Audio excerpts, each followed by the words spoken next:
में अतको अन्यतरा देवताय विकंताय रत्याय विकंतवन्ना केवलकाम्पं केतवनांगो भासेत्वायेन भगवा तेन उपसंकमे त्वा भगवन्तं अभिवादित्वा एकमन्तं अर्थासि एकमन्तं हिताकोसा देवता भगवन्तं गाथायज्जवासि बहु देवा मनुषा च मङ्गलानि आचिन्तानि याखङ्गमानासोत्थानं ब्रूहि मङ्गलमुत्तमम् असेवना च बालानां पण्डितानां च सेवना पूजा च पूजनीयानां एतं मङ्गलमुत्तमम् पतिरूपदेशवासो च पुब्बे च कतपुण्यता आत्तसम्मापणिभिचायितं मङ्गलमुत्तमम् बहु सत्यं च शिल्पं च विनयो च सुशिक्षतो सुभाषिता च वाचायितं मङ्गलमुत्तमम् माता पितुपठानं पुत्रतारसंगो अनाकुला च कम्मन्तायितं मङ्गलमुत्तमम् दानं च धम्मचर्या च यानकानं च संगो अनवच्यानि कामानि एतं मङ्गलमुत्तमम् आरति विरति पापामज्जपाना च संयमो अपमादो च धम्मेषु एतं मङ्गलमुत्तमम् गौरवो च विनयो च सन्तुष्टिको च तत्पुण्यता कालेन धम्मश्रवणं एतं मङ्गलमुत्तमम् कान्ति च सोवच सदानदाचनं कालेन धम्मसाकच्छायितं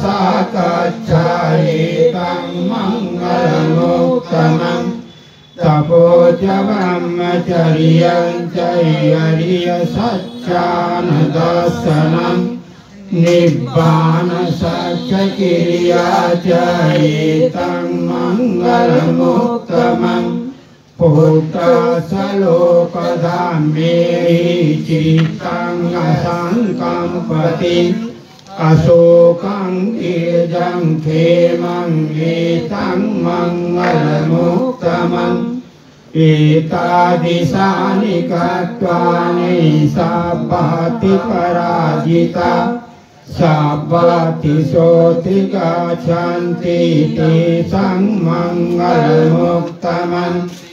एतेन सत्यवाक्येन सोति ते होतु सर्वदा एतेन सत्यवाक्येन सर्वरोगो शोको भयो विनाशतो एतेन सत्यवाक्येन होतु ते जयमङ्गलम् साधु साधु साधु। जय भीम नमो बुद्धाय। जोर से बोलो जय भीम। जय भीम का नारा है, ये देश हमारा है। आज मैं गुजरात नागपुर से आई हूँ। कठिन चीवर का मतलब है माँ प्रजापति गौतमी ने जो चीवर बनाया था तथागत के लिए दो रात भर में बनता है वो चीवर, उसको कठिन चीवर बोलते हैं। तो रात भर में दो चीवर बनाए माँ प्रजापति गौतमी ने। अच्छा अपने बेटे को माने तथागत भगवान बुद्ध को जब देने गए तो उस टाइम तथागत ने सोचा कि अगर यह चिवड़ मैं लूंगा तो मेरे संग को दान नहीं मिलेगा, वो मेरे को ही मिलेगा। तो उन्हें कहा कि आनंद को यह चिवड़ दान दो। चिवड़ का महत्व बहुत भारी है, पर मैं ज्यादा नहीं बोलूंगी। मैं थोड़ा समाज को भी कुछ देना चाहूंगी, भंते जी भी बता सकते हैं। तो मेरे कहने का मतलब है कि हम आज सुंदर कपड़े डाल के, शांति का प्रतीक जो डाल के आज यहाँ क्या बोलते हैं इसको, कौन सा बहुजन हिताय बहुजन सुखाय, नहीं कौन सा गाँव बोलते इंदरगढ़ी इंदरगढ़ी में आज बहु वर्षों के बाद आई हूँ। और भंते बौद्ध जी से हमारा खाली 1-1.5 साल का परिचय, उन्हें मेरे को फोन करके बुलाया है। आप बौद्ध धर्म, बौद्ध वंदना, धम्म वंदना, संघ वंदना हर चीज जानते हो। त्रिशरण पंचशील, त्रिशरण पंचशील हमारी पहली पगेती है धम्म में चढ़ने की। तो हम धम्म में चढ़ नहीं सकते। यहाँ आते हो, प्रवचन सुनते हो और घर में जाके जो करने का है वो करते हैं। मैं बहुत गाँव घूमती हूँ, राजस्थान, बुद्ध गया, सारनाथ, बिहार, महाराष्ट्र, पर हमारी समाज संगठित नहीं है। आज बड़े बड़े मोबाइल आए, अपने बेटों के हाथ में देते हो और उनको मजा करने देते हो। तो भीम के जैसा कोई माँ बाप नहीं होंगे। भीम की माँ जो थी भीमा बाई, हाँ, रामजी सूबेदार। आज देखो सवेरे मैं किसके घर में जाती हूँ, साहब आपके बच्चे, तो बोलते सोए है, क्यों? तो बोले छुट्टी है, क्यों? तो ठंडी है। तो बाबा साहब के पिता ने भी यही सोचा होता तो आज दलितों में बाबा साहेब ना होता। अगर दलितों में बाबा भीम ना होते तो दलितों का जीने का गुजारा ना होता। चाहे तुम हजारों के नाम लो, कोई साथ देने वाला नहीं है। अगर बाबा साहब बंधारण नहीं लिखते, संविधान नहीं लिखते तो आज हमारा गुजारा ये पुरथली में होने वाला नहीं था। सब कोई यहाँ प्रवचन सुनते, भंते जी का कायम सुनता, प्रवचन सुनते और घर में जाके ज्यादातर टीवी, सोना और मौज मस्ती करना। जब यहाँ पे आई मैं तो मेरे को साहब स्टेशन से लेके आए तो ऊपरे चल रहे थे, ऊपरे। जब मैंने साहब को पूछा कि ये क्या हो रहा, तो बोले या भगवान को जगाते या भगाते वो काम होता है। तो क्या हमारी समाज सोते ही रहेगी, दूसरे के पाँव चढ़ते ही रहेगी? अरे कोई शर्म करो। जो रमा माँ तुम्हारे मुँह हुई, दो एक साड़ी के 2 टुकड़े पहनती थी और आज तुम्हारे कपाल हो रहे हैं। तुम्हारे आंगन में गाड़ी है, घर में पंखे है, तो बहुत आराम है भाई, वाह, बहुत बहुत। तुम्हारे लिए भगवान नहीं थे, बाबा साहब ने कहाँ जाके बौद्ध धर्म तुम्हारे लेके आया, शांति का प्रतीक। और ये भगवान जैसा पुरथल में कोई भगवान मिलने वाला नहीं है। भाइयों जागो और ये अंधश्रद्धा भगा दो, कुछ भला होने वाला नहीं है। ऊपरे जड़ के सत्यानाश है, दुआरा है, रोग है, कुछ होता नहीं है। आगे निकलो। आज एक भिक्षु गाँव भटकती है, काय के लिए? तुमको समझाने के लिए तुम्हारे बच्चे सुशिक्षित हो, तुम्हारे बच्चे आगे निकले। तो मोबाइल में दीवाने हो, यही करोगे। जाओ बच्चों खेलो और मैं सोती हूँ, क्यों? आराम है ना, रमा माँ जैसा दुख नहीं है, सावित्री बाई जैसा नहीं है। तो फिर राधा में जिंदगी कट ले बेटा, मेरे को बहुत दुख होता है, बहुत। क्यों हमारी महिला नहीं जाती, क्यों क्रांतिकारी नहीं बनते? कोई तुम्हारे आदमी जो बोधिष्ट होंगे, भीमवादी होंगे, वो आपको बांध के नहीं रखेंगे। महिला मंडल बनाओ, भीम महिला मंडल बनाओ, सावित्रीबाई महिला मंडल बनाओ। तो अपनी समाज और घर में जाओ और बोलो चलो और बुद्ध की और एक दिन उसके यहाँ पैसन पाठ, एक दिन उसके यहाँ पैसन पाठ करो। समाज को जगाना, पढ़े लिखे काय के नहीं हो, क्यों पढ़ते हो, काय के लिए? रोटा पकाने के लिए फुर्सत नहीं है अभी। चटनी मसाला नहीं पीसना पड़ता, आटा नहीं पीसना पड़ता, कपड़े नहीं धोना पड़ता, गोबर नहीं लिपना पड़ता। और कितना आगे भोगोगे? दुख देखना ही नहीं है, सुख में जिंदगी निकालना है। तो पागल थी रमा माँ, पागल थी सावित्री बाई, जो तुम्हारे लिए बलिदान दिया। क्या दे रहे हैं हम बाबा साहब के बच्चों को, क्या दे रहे हैं हम उनके खानदान को, जो उन्हें आशा रखा था कि तुम कुछ दोगे। बाबा साहब ने बोला था, क्या बोला था? अगर 5 साल अगर मैं जिंदा रहूंगा तो मेरे समाज को मैं लंदन 1 बना दूंगा।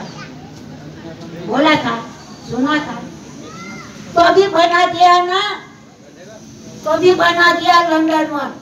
जिनको नौकरियां है तो आज भी वो समाज को, भगवान बुद्ध को, बाबा साहब को भगवान बोल के नहीं मानता। कोई भगवान ने हमारा कांटा नहीं निकाला है। बाबा साहब ने तुमको बोलने का अधिकार, चलने का अधिकार, मतदान का अधिकार, नौकरी का अधिकार, हर चीज तो दिया। कौन सा भगवान दे रहा है बताओ ना, किसने लिख के दिया हमको? और भगवान के पीछे भागते हो। अरे अरे अरे क्या बात है यार भाई लोगों, अरे आँख खोलो, कान खोल के सुनो, कुछ तो भी दिमाग में लाओ। जो तुम्हारे पति कमा के लाते हो, घर में देते हो, उसका कुछ उपयोग करो। मरने के बाद सारी जलाने में मत जाने दो। कोई गरीब को दान करो। हर त्योहार आया का सारी, हर त्योहार आया का सारी, अरे कपाल भर जाती है। क्या तुम्हारे सब तुमको खत्म नहीं होता? तो हमारी समाज कहाँ जाएगी? बाबा साहब ने समाज का सोचा ना, तुम क्या सोचते हो? खुद का सोचते हो। बच्चों को 2-2 हजार की जोड़ी, 100-100 हजार का बूट बाबा साहब ने किया होता ना, समाज आगे नहीं जाते थे। अपने मन में इतना दिल है अपना, कितना इतना, पर ये दिल में अभी भी आप यहाँ बैठे हो, वंदना बोली, पर घर में जाओगे तो छल कपट मोह माया सब भरा होता है, सब होता है भरा। मैंने देखा है, मेरे 80 साल के उम्र में। क्रोध काय का है? कितने दिन के मेहमान हो? कितने दिन के? पता है कब जाने वाले हो? नहीं है ना? फिर अब अभिमान क्यों, कपट क्यों, क्रोध क्यों है? क्रोध इंसान को जलाता है। ये जलने की बात मतलब। और धम्मा में आप मेरे को साहब ने खाली 5 मिनट दिया, बोलने का बहुत दिल होता है, रोना आता है मेरे को। तो मेरी समाज दिन के लगते जिगर आधे उधर और आधे इधर, क्या कर लोगे? क्या कर लोगे? कुछ होगा? हम जिंदे तो भला, हमारे समाज का भला। बाबा साहब को क्या दे दिया आपने, जो हमारे लिए खून का पानी करके खत्म हो गए। तो भगवान की सवेरे उठ के कोई पूजा करते हैं बाबा साहब की? नहीं, क्योंकि कोट टाइम में है ना, इसलिए। अगर जटाधारी होते, गले में उजरास होता, तो हर कोई उसको पूछता, पर आज कोट टाइम में है, इसलिए बाबा साहब को कोई सुबह उठ के अगरबत्ती मोमबत्ती लगा के वंदना नहीं करते। क्यों नहीं करते हो? क्योंकि कोट टाइम में है। किसी को बोलो करे भाई, जो तू कुछ है, जो रोटी खाता है, इसमें भी बाबा साहब का नाम लिखा हुआ है। वो क्या बोलता है? मैंने तो मेरे मेहनत से किया है, पढ़ाई तो मैंने करी। अरे महात्मा फूले जब स्कूल नहीं खोलते थे तो तेरा बाप कहाँ से पढ़ता था? बाबा साहब सही शिकार नहीं मारते थे तो तुम नौकरी पे कहाँ चढ़ते थे? बाबा साहब अगर मतदान पे हकदार नहीं देते तो तुम कहाँ आगे जाते? साहब मैं ये गाना बोल देती हूँ, ये गाना बोलती हूँ, उसके बाद बोलो। जीना सिखाया हमको ओ बाबा भीम, जीना सिखाया, बस जीने का तरीका नहीं आया। जीना सिखाया हमको ओ बाबा भीम ने, कुछ भी नहीं थे हम, कुछ नहीं थे, चलने का अधिकार भी नहीं था, कुछ भी नहीं थे हम इस जग में, जीना सिखाया हमको ओ बाबा भीम ने। आगे अंधेरा पीछे था अंधेरा, आगे अंधेरा पीछे था अंधेरा, बाबा भीम आए, बाबा भीम आए, उजाला किया है, वो जा सकेगा कोई इस जग में, जीना सिखाया हमको ओ बाबा भीम ने। जुल्म सितम बहुत जुल्म था, चलने का अधिकार, 12 बजे के पहले निकलने का अधिकार, थूकने का अधिकार, कोई बात नहीं थी। जुल्म सितम की तूफान में थी नैया, ऐसे मझधार में कोई ना था भैया। पतवार बन के, वाह बाबा भीम, पतवार बन के बाबा भीम आए, डूबा सकेगा कोई इस जग में, जीना सिखाया हमको ओ बाबा भीम। भीम ने क्या बोला है? फिर भी मरने के टाइम भीम ने बोला है, मेरे बच्चों सीधे राह चलना। भीम ने कहा है सीधे राह चलना, भटकते रहोगे इस जग में, जीना सिखाया हमको ओ बाबा भीम। जय भीम, नमो बुद्धाय। साधु साधु साधु। इन्होंने अपनी उम्र भी बता दी। अपने वक्तव्य में 80 साल इनकी उम्र है और इनकी 2 पोत्री भिक्षुणी जीवन जी रही है। एक ने सामनेरी बनाई और एक पूर्णकालिक भिक्षुणी है, अभी थाईलैंड में है। थाईलैंड से चाहे बुद्ध गया अभी आई है। वंदना मात्र 22-23 साल की उम्र है इनकी पुत्री का। वो भी इसी श्रमण संस्कृति में अपने पुत्री को भी आहूत कर दिया। ऐसी इनकी आवाज़ में इसलिए जान है। 80 साल में भी इन्होंने की कई बीमारियां इनको लगी हुई हैं। फिर भी जब मैंने इनसे बात की तो मैंने कहा कि हम भी आपसे मिलने आएंगे, तो हमें समय नहीं मिला है। मैंने कई बार कहा लेकिन मिल नहीं पाए। तो इन्होंने कहा हमको तो 36 बीमारियां हैं, हम तो फिर भी घूमते रहते हैं। बीमारियों को नाम नहीं सकता, ऐसी गंभीर बीमारियां हैं कि ये अगर नाम भी सुनेंगे तो आप ये कहेंगे कि इतनी बीमारियां होते हुए कैसे घूमती रहती हैं 80 साल में भी। और जब अब भी आई तो लगभग जो 24 घंटे में गाड़ी आ जानी चाहिए थी वो 48 घंटे में गाड़ी आई, और फिर की उसके बाद में भी चेहरे पे कोई शिकन मात नहीं थी। तो ऐसी सुप्रिया भिक्षुणी है। बुद्ध के दम में जो आ जाता है, जिसका रस बच जाता है, तो उसमें ऐसा ही जोश आता है। तो बहुत बहुत इनका हमारे पे मैत्री बनी रहे और हम इनका सानिध्य हमें प्राप्त होता रहे, ऐसा हम सभी लोग आपसे निवेदन करते हैं। भिक्को प्रियदर्शी जी नोएडा से आए हैं, वो भी 5-7 मिनट में बात कहेंगे, क्योंकि जो हमारे समाज में कुछ ऐसा है उसका अध्ययन कम करते हैं और प्रचारित करने के लिए, जैसे आज हमारे सोशल मीडिया पर है, वीडियो बनाते हैं और उस पर डाल देते हैं बिना कोई अध्ययन किए, जाने पूछे कि हमारा क्या महत्व है। हमारा इसमें आप कभी भी किसी भी विषय पर बुद्ध के धर्म में कोई भी काम हम कर रहे हैं तो उसका अर्थ होता है, उसका महत्व होता है। अगर उसका महत्व ही नहीं है तो उसका बुद्ध में कोई देश ही नहीं है। तो भिक्को प्रियदर्शी जी, इनको भी निवेदन करते हैं कि वो भी अपने आज के संदर्भ में अपनी बात कहें। प्रियदर्शी जी।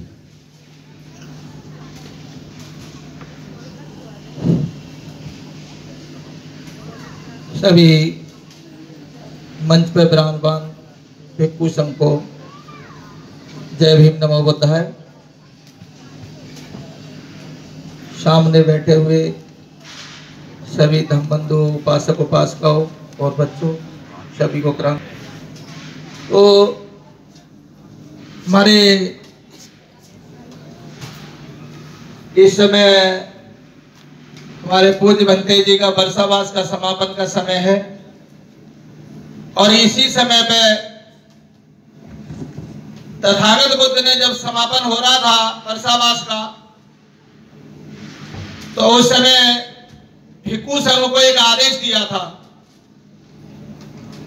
तो पाली में सूत्र है, उसका उच्चारण फिर बाद में शर्त विक्रमे चार कम बहुजन हिताय बहुजन सुखाय लोकान अनुकंपाय अर्थाय हिताय सुखाय देवान मनुष्यानम तसेत विक्रमे कल्याणम आदि कल्याणम मध्य कल्याणम पर्यवसानम कल्याणम केवलम परिपूर्णम ब्रह्मचर्य प्रकाशित। तो इस तरीके से तथागत बुद्ध ने पाली में सूत्र बोल के आदेश दिया कि हे भिक्षु संघ, वर्षावास का समापन हो चुका है और अब आप गांव-गांव जाके, शहर-शहर जाके और सारी जगह पहुंच के आप धर्म का प्रचार प्रसार करेंगे और मानव को कल्याण के लिए जो आपने 3 महीने में अध्ययन किया है उसे जन जन तक पहुंचाने का कार्य करेंगे। लेकिन एक चीज का ध्यान रखना है कि आपको 4 तरह के इंसान मिलेंगे।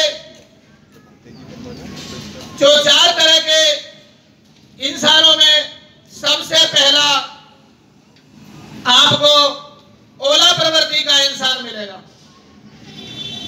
ओला जो होता है आप सभी जानते होंगे, जब बरसात का समय आता है तो कभी कभी बरसात में ओले भी पड़ते हैं।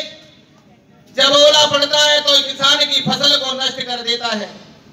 इसी तरह का आदमी आपको मिलेगा पहला, जो न धर्म की बात सुनेगा, न धर्म की बात किसी को सुनने देगा, बीच में अपना वक्तव्य चालू कर देगा, न पड़ोसी का फायदा करेगा और न स्वयं का फायदा करेगा। तो ऐसे आदमी से आप होशियार रहेंगे। नंबर 2, आपको निगरोध वृक्ष की प्रवृत्ति का आदमी मिलेगा। निगरोध वृक्ष पाली भाषा में वट वृक्ष को कहते हैं। तो वट वृक्ष को आपने देखा होगा कहीं भी कि उसके नीचे आपको किसी भी तरीके का कोई खरपतवार नहीं मिलेगा। वो सिर्फ अपना ही भला करता है और ना पड़ोसी का भला करता है, ना किसी का भला करता है। तो वट वृक्ष में आपने देखा होगा बड़ी बड़ी जड़ें निकलती हैं, वो जमीन में प्रवेश हो जाती है, लेकिन उसके नीचे कोई भी किसी तरीके का कोई भी पेड़ और खरपतवार नहीं मिलेगा, बिल्कुल साफ जगह मिलेगी। तो ऐसा ही जो आदमी वट वृक्ष की प्रवृत्ति का होता है वो सिर्फ अपना और अपनी औलाद का भला चाहता है, न पड़ोसी का चाहता है, न किसी रिश्तेदार का चाहता है, न किसी का चाहता है, वो सिर्फ अपना भला चाहता है। तो ऐसे आदमी की संगत में ना पड़े। नंबर 3, आपने देखा होगा कि दीपक प्रवृत्ति का आदमी, दीपक को भी आप सभी जानते हैं। पहले गांव में दीपक जलाए जाते थे तो माता बहनें एक डंडा सा लेके और उस पर एक मिट्टी चढ़ा के उस पे दीपक सा बना दिया करती थी और उसमें एक मिट्टी के दिए जला के, जो मिट्टी के दिए में कड़वा तेल डालती थी, सरसों का तेल या अंडी का तेल, उसे जलाया करती थी। तो वो उजाला किया करता था। उसके नीचे बैठ के, आसपास बैठ के, दूर बैठ के भोजन वगैरह किया करते थे, तो नीचे उसके अंधेरा हुआ करता था। तो जो दीपक प्रवृत्ति का आदमी होता है वो बाहर उजाला करता है, लेकिन उसके घर के अंदर अंधेरा होता है। क्यों? कि वो भगभगे कपड़े पहन लेगा, जुल्फा में तेल डाल लेगा और इधर उधर मोहल्ले में, गांव में घूमता रहेगा, सुबह से शाम तक फालतू की नेतागिरी करेगा, लेकिन उसके परिवार में मुसीबत के बादल मंडराए होते। क्यों? कि वो काम पे ध्यान नहीं देता, न अपनी जीवन संगिनी को, जिसको वायदा करके लाता है कि मैं तेरे को पूरा आराम दूंगा, तेरे बच्चों का पूरा पालन पोषण करूंगा, हर तरीके से तेरा ध्यान रखूंगा, वो काम नहीं करता है। वो फालतू की नेतागिरी करता हुआ समाज को विद्रोह पैदा करता हुआ घूमता रहता है और उसको अपना भरण पोषण तो कर लेता है, लेकिन परिवार दुखी होता है। तो ऐसे आदमी की संगत ना करे। चौथा जो आदमी होता है वो गाय बछड़ा प्रवृत्ति का आदमी होगा। आपने देखा होगा सभी के यहाँ गाय पलती है और लगभग गांव में तो 80% लोगों के यहाँ गाय पाली जाती है, क्योंकि उसको शुद्ध पशु मानते हैं। मैं ये तो नहीं कहूंगा कि गाय हमारी माता है और फिर वो सांड किसका बाप है, वो तो नहीं कहूंगा मैं, क्योंकि उसको तो मानते नहीं है वो लोग। तो मेरा कहने का मतलब है कि गाय जो होती है एक ऐसा चालाक पशु होता है कि जब ग्वाला उसके नीचे दूध निकालने बैठता है तो उसको पूरा दूध निकाल लेता है और उसके बाद उसके बच्चे को छोड़ता है। तो गाय इतना होशियार पशु है कि वो अपने बच्चे के लिए भी दूध बचा के रखती है, ना बच्चे को भूखा रहने देती है और ना अपने मालिक को भूखा रहने देती है।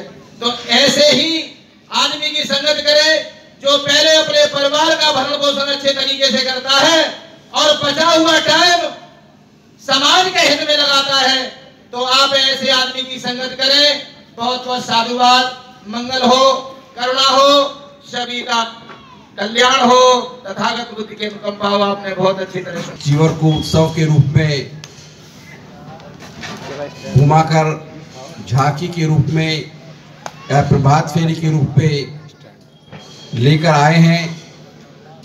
अब हम उसको भिक्षु संघ को सुपर्द करेंगे और याचना करेंगे कि भिक्षु संघ, भिक्षुणी संघ जो हमने श्रमण संस्कृति को गति देने के लिए आपको एक चीवर दिया है, चीवर दे रहे हैं, आप कृपा करके उसे स्वीकार करें और श्रमण संस्कृति के कार्य में न केवल लगे बल्कि और तीव्र गति से और ऊर्जा के साथ में बढ़ते रहें, ऐसा हम निवेदन करेंगे सभी ग्रामवासी। तो मैं निवेदन करूंगा डॉक्टर देवी सिंह जी यहाँ पर उपस्थित हैं, जो हमारे गांव के बुजुर्ग लोग हैं। मैं उनसे निवेदन करूंगा, मेरी आवाज़ सुन रहे हो तो वो आ जाएं। अगर खड़े होने में या चलने में असक्त है तो आप बैठ सकते हैं, वहीं बैठे रह सकते हैं। ठेकेदार चतर सिंह, लकीराम गौतम जी, डॉक्टर देवी सिंह, करतारी देवी जी, कृपाली देवी जी,